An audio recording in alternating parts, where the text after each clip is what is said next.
وہ ایک عورت تھی نا ہمارے حضرت پیر ذوالفقار احمد نقشبندی کے پاس آئی اور آ کر کہنے لگی کہ حضرت میں کچھ سوال پوچھنا چاہتی ہوں، میں عیسائی ہوں، سوال پوچھنا انہیں عیسائی کے اعتبار سے سوال پوچھا کہ عیسیٰ علیہ السلام کو اوپر کیوں اٹھایا گیا اس کے اوپر، تو حضرت نے پورا جواب دیا، کافی جواب دیا۔ پھر اس کے بعد اس نے قرآن کے اوپر، اس کے بعد قیامت کے اوپر، اس کے بعد موت کے اوپر، اس کے بعد زندگی کے اوپر سوال پوچھا۔ سارے سوال کا حضرت جی نے جواب دیا۔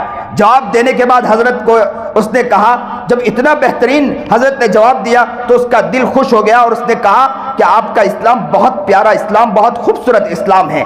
تو کہا کہ اسلام اتنا خوبصورت ہے، حضرت جی سوچنے لگے کہ خوبصورت اسلام ہے تو اس کا مطلب ہے کہ اس کے دل میں ایمان اور اسلام اتر چکا ہے۔ تو فوراً کہا کہ آپ اسلام قبول کر لو گی؟ تو کہا کہ آپ کے پاس قرآن ہے؟ تو کہا میرے پاس قرآن ہے۔ تو کہا کہ قرآن مجھے دیجئے۔ تو قرآن جیسے ان کو دیا تو قرآن دیکھنے کے بعد وہ رونے لگی اور کہا کہ اس میں پورا اسلام ہے؟ تو کہا ہاں اس میں پورا اسلام ہے۔ تو بولا پورا اسلام اسی میں ہے؟ تو کہا کہ اسلام پورا اسی میں ہے۔ تو کہا اسلام پورا اسی میں ہے تو آپ اس قرآن کو زیادہ سے زیادہ چھپوائیں اور اپنے مسلمانوں کے علاقوں تک پہنچائیں تاکہ ان کے اندر بھی اسلام صحیح معنی میں آئے،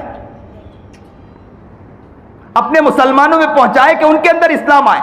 وہ کہتے ہیں، حضرت کہتے ہیں کہ میرے پیروں کے نیچے سے زمین نکل گئی کہ اس نے اسلام قبول کرنے کی بات تو دور، اس نے یہ الفاظ بول دیا کہ اپنے علاقوں میں اپنے مسلمانوں تک پہنچاؤ کہ ان کے اندر بھی اسلام آ جائے۔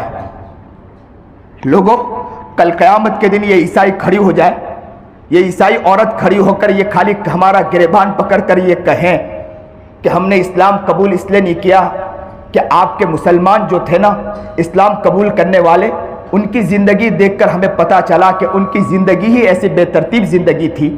ان کی زندگی وہ زندگی تھی کہ وہاں کی لڑکیاں ہی غیروں کے ساتھ بھاگتی ہو، ان کی لڑکیاں ہی ایسی ہو کہ جو لوگوں کے گود میں جا کر بیٹھ جاتی ہو۔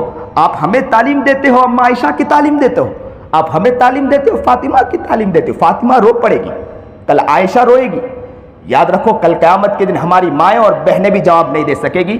ابو بکر اور عمر نام رکھنے والوں، عثمان نام رکھنے والوں، علی نام رکھنے والوں، فاطمہ اور اما عائشہ کا نام رکھنے والوں، عائشہ نام رکھنے والوں، اپنے گریبان میں جھانک کر دیکھو کل قیامت کے دن میرا نبی محمد کھڑا ہوگا، ابو بکر کھڑے ہوں گے، عمر کھڑے ہوں گے، عثمان کھڑے ہوں گے، علی کھڑے ہوں گے، فاطمہ کھڑی ہوگی، سمیہ کھڑی ہوگی۔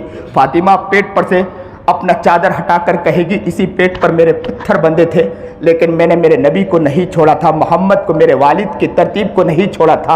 اور آج آپ نے کیا بنا کر آئے، اپنی زندگی کو کیا بنا کر آئے، اور کتنے لوگ آپ کی وجہ سے بدلنا چاہتے تھے، اسلام کو دیکھ کر بدلنا چاہتے تھے لیکن آپ کو دیکھ کر بدل نہیں سکے۔